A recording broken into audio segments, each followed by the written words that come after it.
half of today's session with Angel. Then we'll have Wanson and Cheryl will end the day.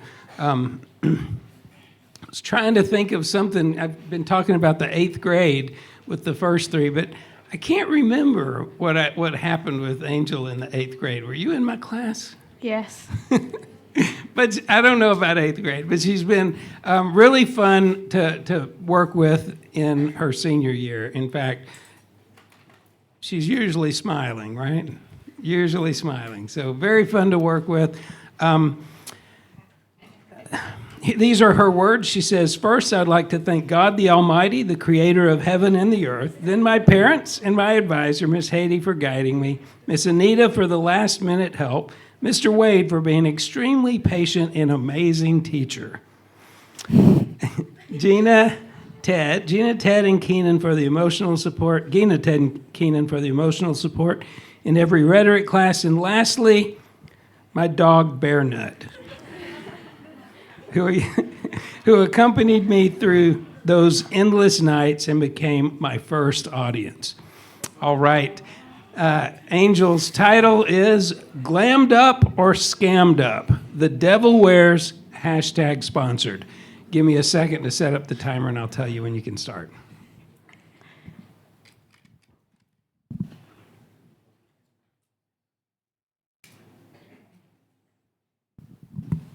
All right, you can start when ready.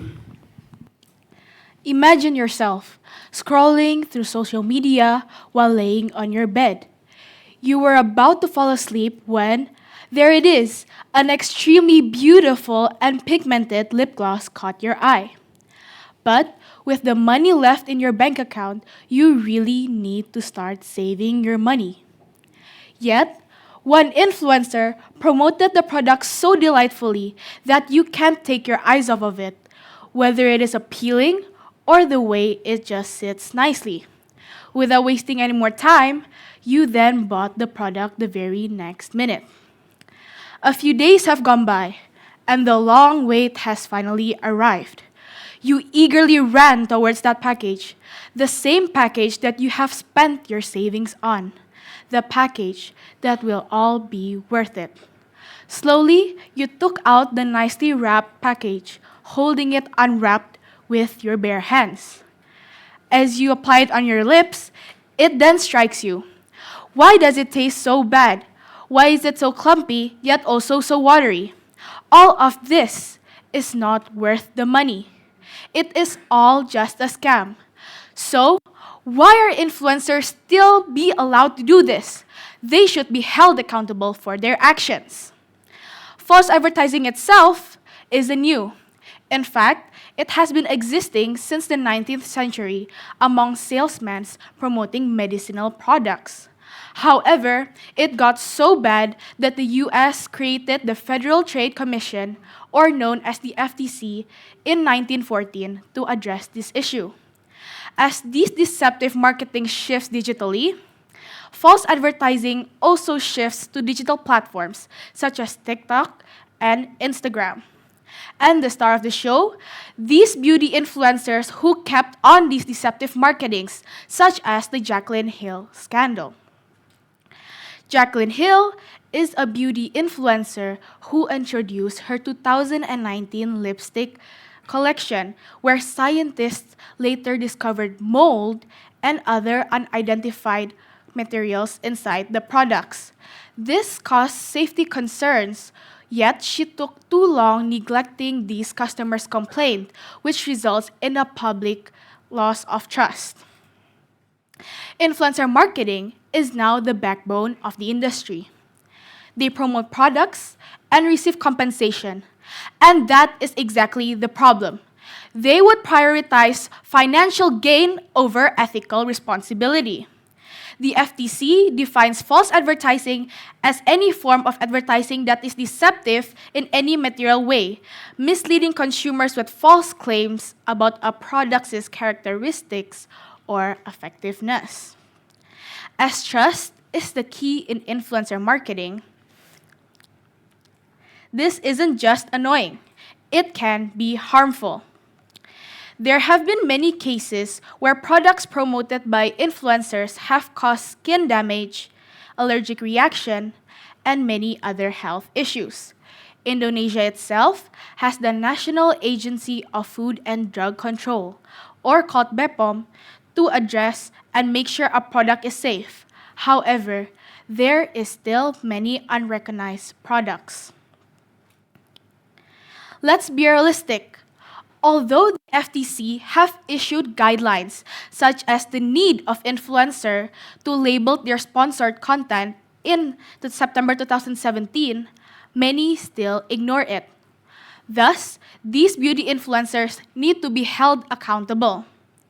To sum up, beauty influencers need to be held accountable for false advertisements and reviews for three reasons.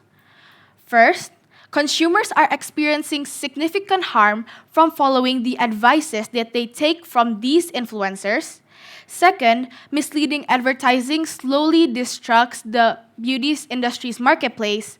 And lastly, influencers need to be transparent in their marketing and uphold their ethical standards. First, false advertising leads to psychological and financial harm. As we all know, social media is extremely powerful. Just one post, and just like that, someone's savings are all spent. But what if it turns out to be different than what is expected? That is just not disappointing. That is mentally draining and financially damaging. People feel scammed. And over time, this is what researchers called dropped purchasing confidence, a type of skepticism where even these truthful endorsements are doubted. Yet, there's more. Physical harms, specifically health risks. When influencers promote beauty products without the full or proper safety information, people can experience harms such as allergic reaction, irritation, and long-term skin damage. For example, ingredients like the AHA and the BHA, if used too much, can remove the skin's natural oils, causing the skin to be easily damaged and irritation. Sadly, most consumers do not know that. They would fully trust these influencers and sooner or later would then feel the harm. And this harm isn't equal. False advertising disproportionately takes advantage of the lower class people. As economically disadvantaged consumers don't have the needed tools for education, they would often rely these influencers' review as their main source of product information.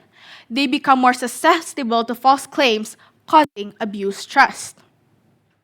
This creates a bigger gap between those who can protect themselves and those who do not. This is why ethical advertising should be seen as a form of care. It protects the people who need it most. Moving on to the next argument, where it affects the beauty industry's marketplace. Primarily, false advertising from beauty influencers harms fair competition, giving ethical businesses less benefits compared to the ethical businesses. To start off, false reviews don't just harm individual buyers, but they also slowly destruct the beauty's marketplace. Studies show that nearly 42% of consumers have purchased a beauty product based on an influencer's recommendation. However, it turned out differently than what is expected. That is a huge problem for an industry that depends entirely on public trust. Once that trust is broken, it is not just one brand that suffers, it is the whole system. If consumers cannot tell who is honest anymore, they might stop buying entirely. Next, eroding consumers' trust damages the beauty industry's reputation and reduces its economical potential. Researchers show that deceptive advertising creates a lasting ripple effect on consumers' confidence. To explain, studies show that 82% of consumers feel skeptical about a beauty influencer's endorsements due to its false claims. When people keep getting misled, it's only natural that they will stop trusting anything online. Even genuine promotions get questioned. This growing skepticism will not only then hurt just one brand or one influencer, but the entire industry. Because when trust goes down, so does interest. And when interest drops, so does sales. Ultimately, legal challenges only make things worse for the beauty industry. When companies and influencers post false claims or reviews, they open up themselves to penalties and sanctions, or even worse, legal cases and lawsuits. These legal issues cost money, time, and damages the brand's image. But it doesn't stop there. The more these cases appear, the more unstable the marketplace becomes.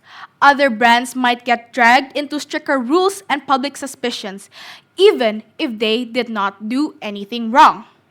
So, instead of helping the industry grow, false advertising leads to financial risks and a more fragile market overall. What seems like a shortcut in the beginning can cause long-term damage for everyone involved. Lastly, beauty influencers should be transparent in their marketing and uphold their ethical standards. To begin, false reviews damages an influencer's credibility and professional reputation.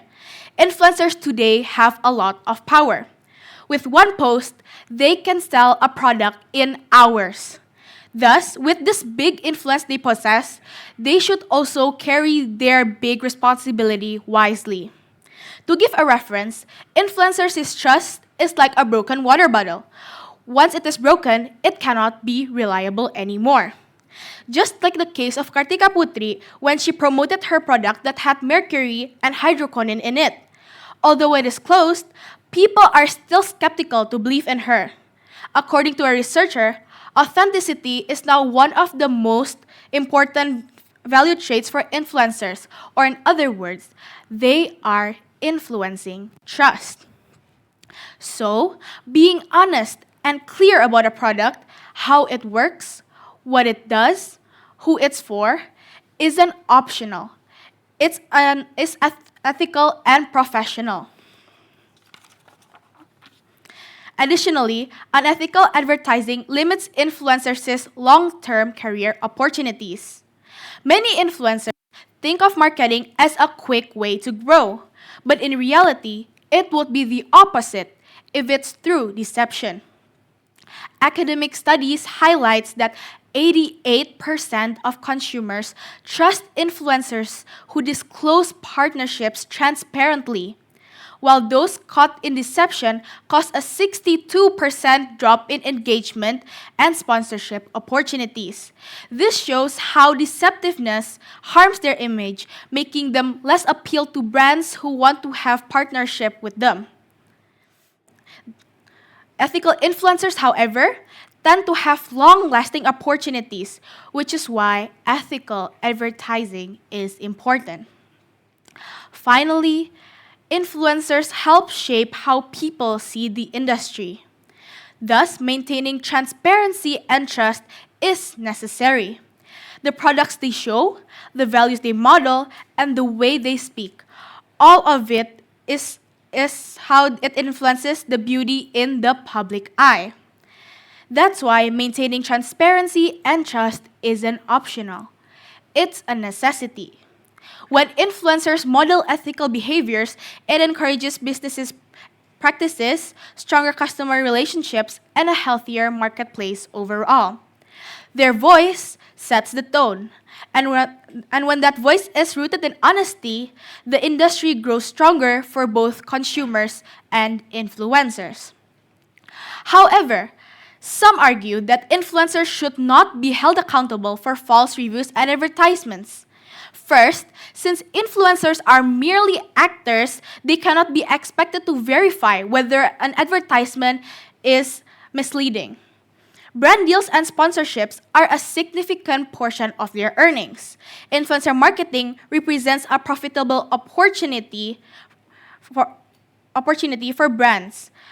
False advertisements and deceptive reviews damages consumers' trust and influencers' credibility, which can actually cause long-term uncertainties in their careers. Influencers must disclose sponsored content according to the FTC regulation. Failure to do so results in legal penalties and lost opportunities. Ethical influencers, however, who maintain this transparency, build stronger relationship with their audience, fostering trust and long-term career success.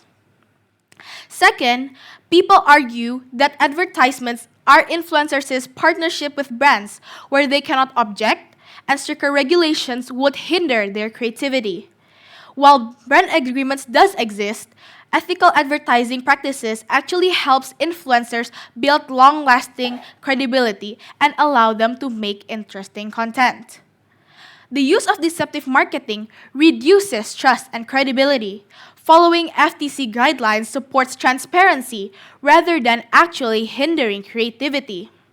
When influencers fail to disclose these paid partnerships, it results in penalties and damaged reputations. Ethical content creation fosters audience loyalty, which contributes to long-term career success. Throughout this thesis, we have examined why beauty influencers should be held accountable for false reviews and advertisements, from harming consumers to distorting the beauty marketplace and fundamentally damaging their own credibility.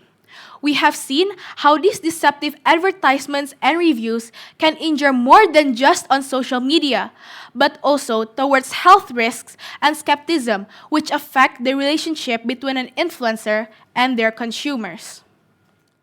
Additionally, with the lack of responsibility that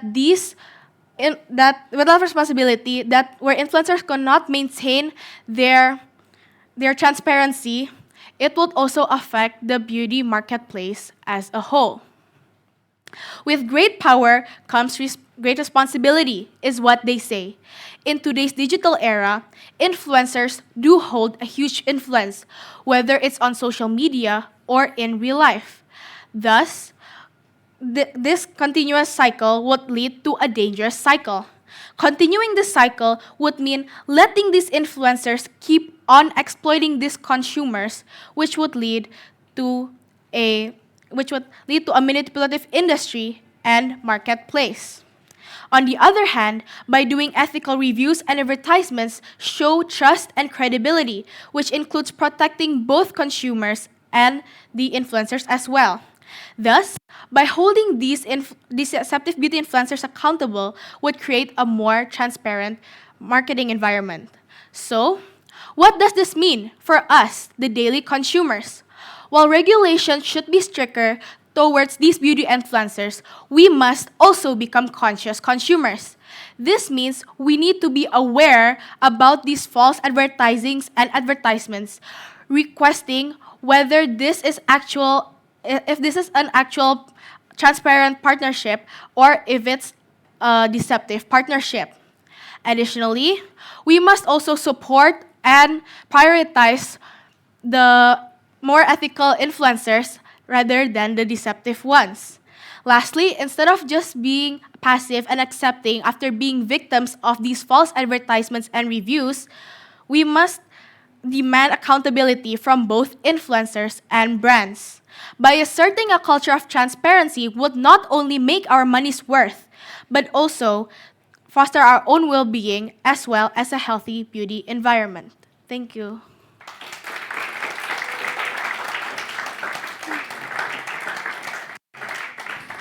Thank you, Angel. You did a great job.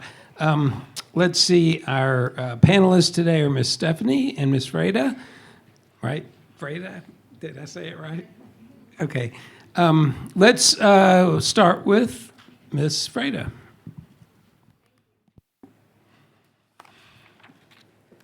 Good afternoon, everyone. Good afternoon, Angel. So your thesis really challenged me or us when I was reading it to think twice about to not believing everything that we see online. And then with so many beauty influencers that sometimes maybe some of them mixing their personal stories with paid promotions can you explain us in short what are some practical red flags that we can see from the beauty influencers? Thank you. So, red flags that these influencers can have.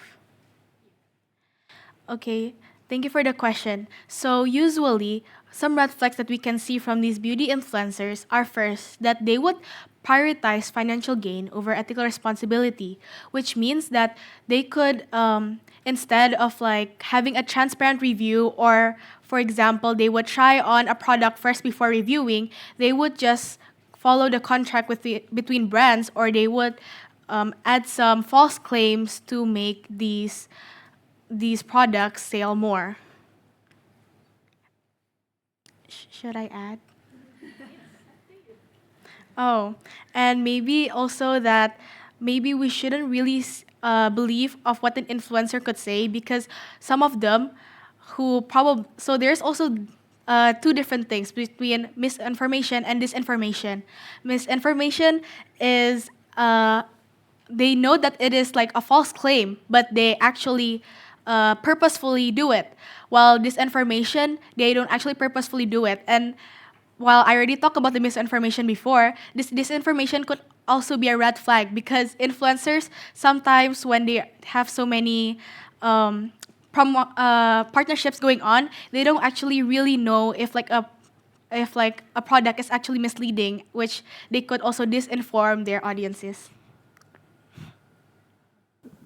Okay, thank you, Angel. So when you were doing your research, maybe did you find any information that that tells you about which age of group that influenced much by the beauty influencers, and why is that group can be influenced? Yes. Thank you for the question. So, actually, I found a study from the Journal of Management and Marketing Services, where they have already researched that the most age that follows is between 18 to 29. And this is because they are like the most active followers on following these beauty influencers, where 80% of them also follows and buy products from these beauty influencers. And especially from like, since they are grown with technology since they were from teenagers, so they have so they are more familiar with the use of technology on a daily basis, especially when they already have their own earning their own money, not like teenagers who haven't really earned that money much, or like adults who are like past a certain age who don't really grow up with technology. Okay, thank you. And then when we heard the word about beauty influencers, in my mind, the one that popped up, it must be a female. So your thesis focuses on false advertising done by beauty influencers. You describe the impacts to the influencers and the industry reputation, financials, and health issues. But then, have you considered the impact of maybe male beauty influencers? Do you think that their content contribute to confusion about identity? Can you share your thought about this?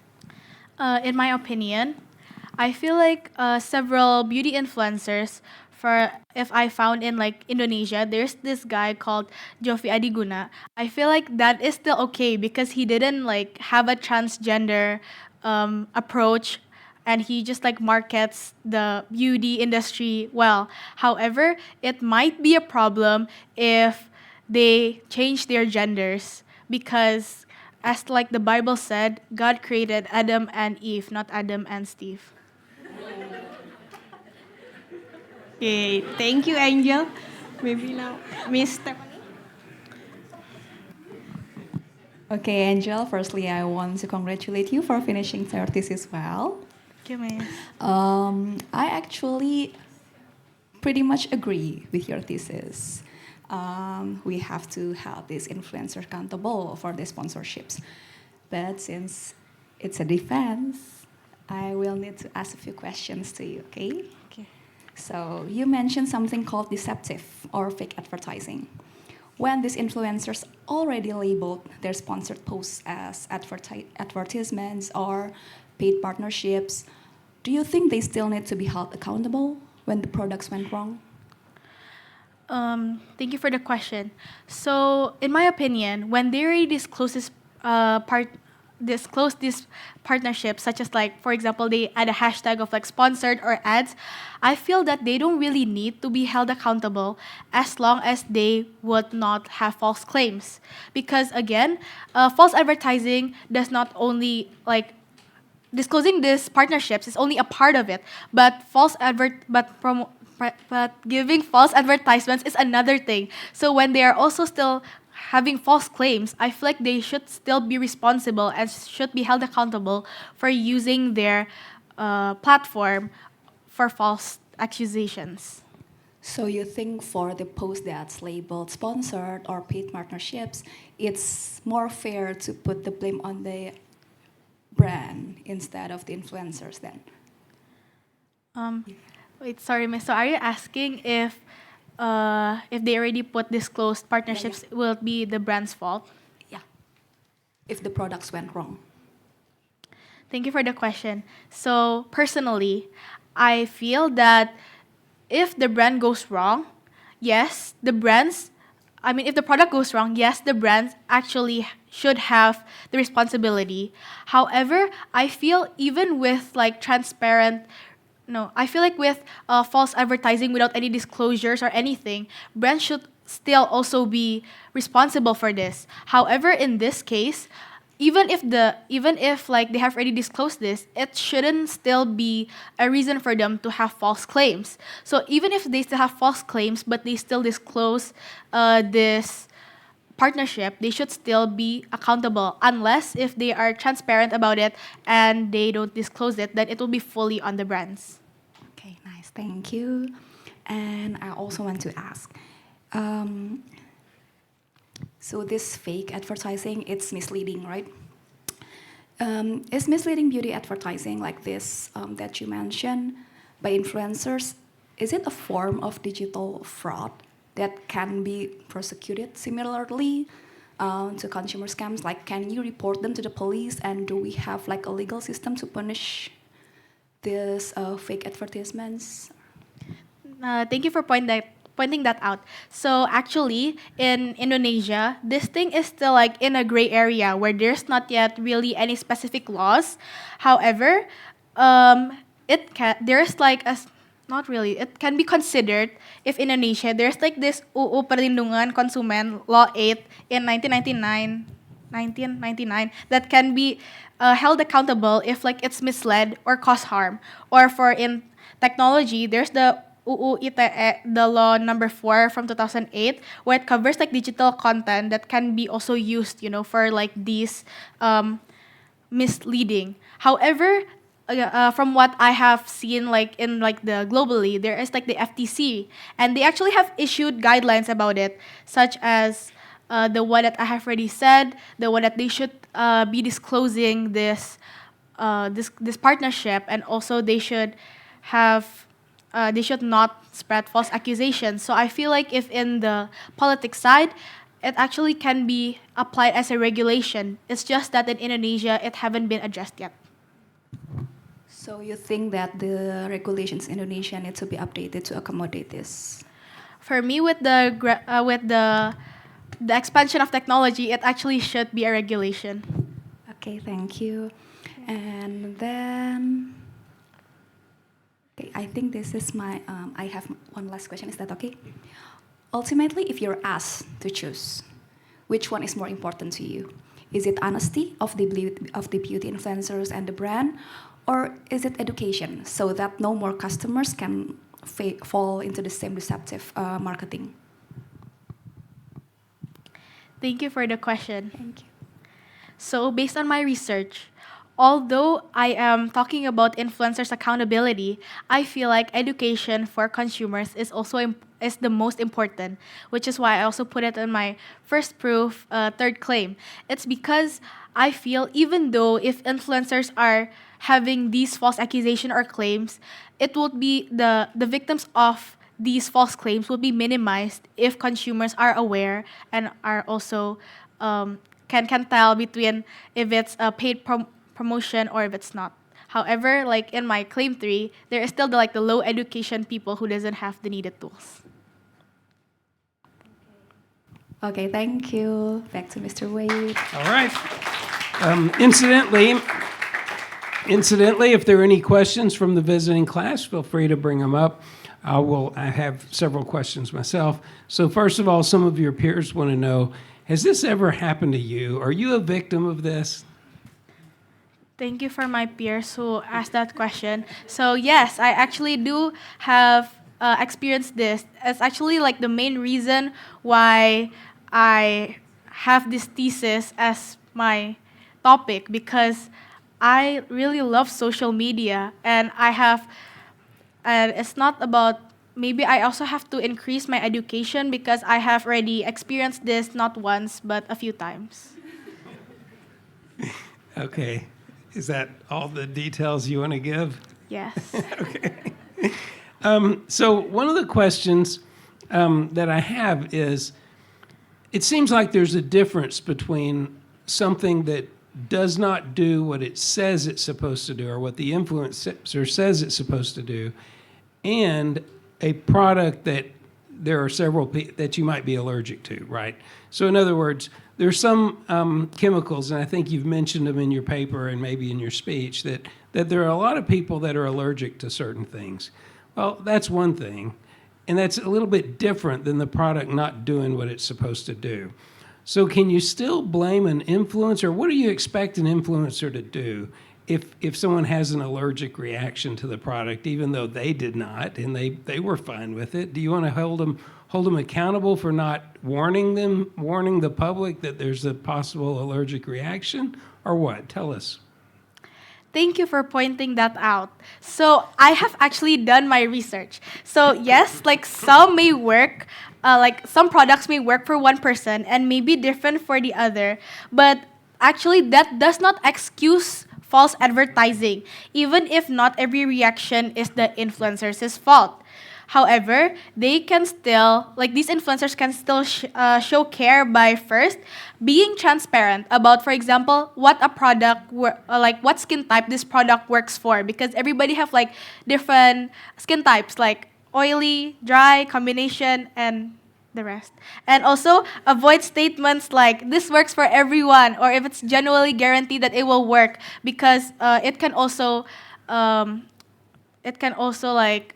make them as a blame for someone's experience on their beauty products. And lastly, they should also like warn potential risks. For example, like the ones that I said, the AHA and the BHA, if it's used too much, it can remove the skin's natural oils.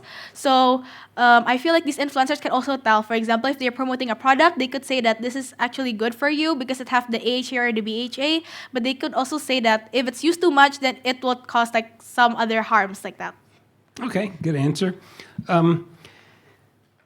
In America, now I don't know about TV advertisements here, and I know you're really talking about social media, but in America there are advertisements on the TV all the time about certain medicines, and these companies have had so many lawsuits about things like side effects and reactions, that they have this fun-looking advertisement about someone getting great results from this product, and then the last 30 seconds is a voice going very, very fast, listing all the side effects. Product could cause death, product could cause, hair loss, and all these kinds of things. Is that enough?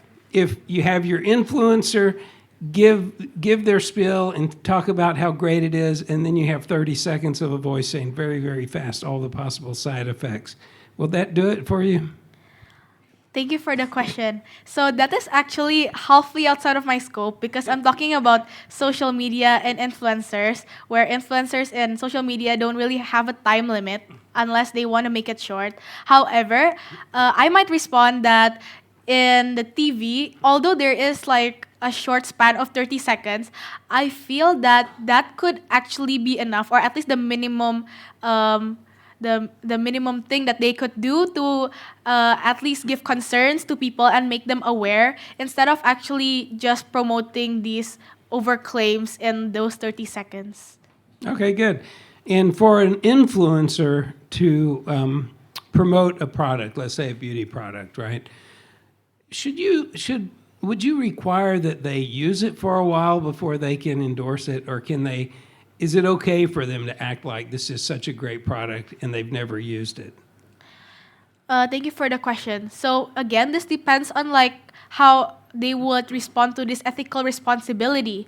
However, from what I research and what I believe, they should tend to do that more because like that action would show how transparent of their advertising would be and how true it would be. Because again, maybe a product can work on someone and it could not. But then by this influencer who speak about their own experience, it will also minimize the blame since they already have tried it on. Okay. And some might say, aren't you putting too big of a burden on an influencer because they're not scientists, they're not chemical engineers, they're not chemists, they're not biologists. They're celebrities or something like it, or wannabes or whatever they are. But how can you expect where's the limit? How can you expect an influencer to know all about the chemicals in this particular product they're using and how some may be bad and some may not be bad? How can you put that burden on the influencer? Thank you for the question. Is that from my peers? That's from me. Oh, okay. So thank you for the question, Mister. So actually, yes, it can also relate to like probably. Can your question also be like why not from the brands, or like? I guess what I'm saying is the brands, the products, they've got product designers and scientists, hopefully, that are creating a product. The influencer is just a celebrity, right? And they probably haven't had the same kind of schooling. How can you expect them to know if the product has bad effects or not, if it works fine for them? Maybe it works fine for them. And they don't know anything about these chemicals that are in the product. How can you still hold the influencer accountable? Or if they are also being deceived, then are they not accountable? Do you know what I'm asking? Yes.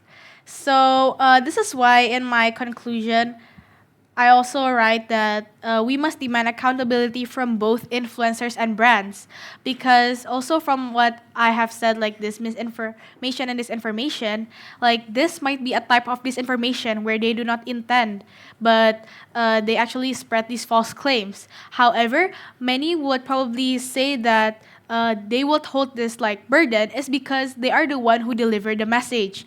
Although that brands are the ones who are the originator of this, influencers are the one who still spread about these products instead. However, if they are actually transparent about it, and if they have already done their research or done what they can, and actually they try to be transparent, like they have used it, but it's actually a different thing, then it would not be the responsibility, or they should not be held accountable instead, but it's the brands. Okay.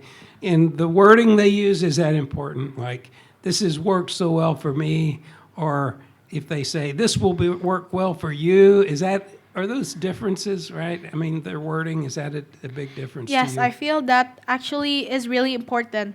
Like from what I have already answered, I think from one of my panelists, like they should avoid statements like this works for everyone or guaranteed results, because like again, what may work for one person may not work for another. So what might work for them may not work for some other people.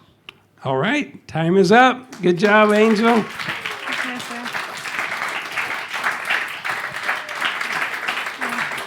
Thank you, Miss. Thank you, Miss. All right, so we will take time now to meet friends and family with Angel over here for photos, and panelists and advisor, if there's an advisor present. And then we will start in just about a little more